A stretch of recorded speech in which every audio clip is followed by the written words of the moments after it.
ব্রাহ্মণবাড়িয়ার কসবা উপজেলা স্বাস্থ্য কমপ্লেক্সের ডক্টরস কোয়ার্টারে ঘটে গেল চাঞ্চল্যকর এক ঘটনা। গেল মঙ্গলবার সন্ধ্যায় এক রোগী চিকিৎসা নিতে আসেন ডক্টরস কোয়ার্টারে। এ সময় স্বাস্থ্য কমপ্লেক্সের চিকিৎসক মুস্তাকুজ্জামান ও জামাল হোসেনের কথিত প্রাইভেট সহযোগী রোগীকে নিয়ে টানাটানি শুরু করেন।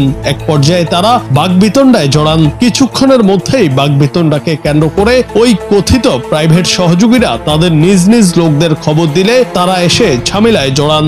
ঘটনার এক পর্যায়ে ডাক্তার মুস্তাকুজ্জামানের কথিত প্রাইভেট সহযোগী সমর্থকরা ডাক্তার জামালের কোয়ার্টারে আক্রমণ করে। এ সময় ভয় পান চিকিৎসা নিতে আসা রোগী ও স্বাস্থ্য কমপ্লেক্সের কর্মকর্তা কর্মচারীরা।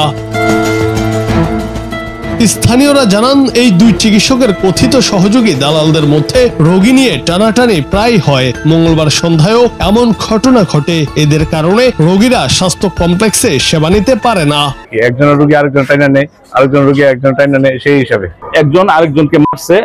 ডাক্তারের লুবের কারণে তারা এত টাকার প্রয়োজন, টাকার জন্য তারা দালাল রাখছে রুগী টাইনা নেওয়ার লেগে। একজনের এক ডাক্তারের খারাপ বলতেছে, সে পারে না, সে এই নষ্ট করে লাইছে, সে এইটা করছে, এগুলা উত্তামি করে ওই দালালের মাধ্যমে। ঘটনার বিষয়ে জানতে ডাক্তার জামাল হোসেনের সঙ্গে যোগাযোগ করা সম্ভব হয়নি। অপর চিকিৎসক ডাক্তার মুস্তাকুজ্জামান জানান, তার রোগী ডাক্তার জামাল হোসেনের সহযোগী নিয়ে যাওয়ার চেষ্টা করলে তার চেম্বারের সহযোগী বাধা দেয়। এতে তাকে তারা মারধর করে। জামাল ডাক্তারের আগেই সন্ত্রাসী বাহিনী আইনা মজুত করে রাখছে।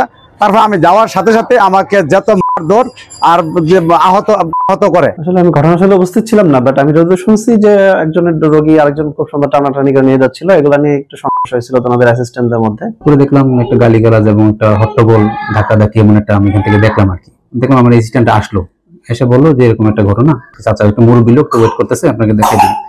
এটা বলার পরে নাকি যে জামালের চৌধুরী অ্যাসিস্ট্যান্ট, সে তার সাথে একটু গ্রুপ বিয়ার করলো, একটু খারাপ গালি দিল এবং তার গায়ে হাত তুললো, তাকে একটু মারলো। ঘটনার পর থেকে নিরাপত্তাহীনতা বোধ করছেন অন্যান্য চিকিৎসকরা। ভয়ে আছেন চিকিৎসা নিতে আসা সাধারণ রোগীরা। জুনায়েদ আহমেদ, বাংলা টিভি।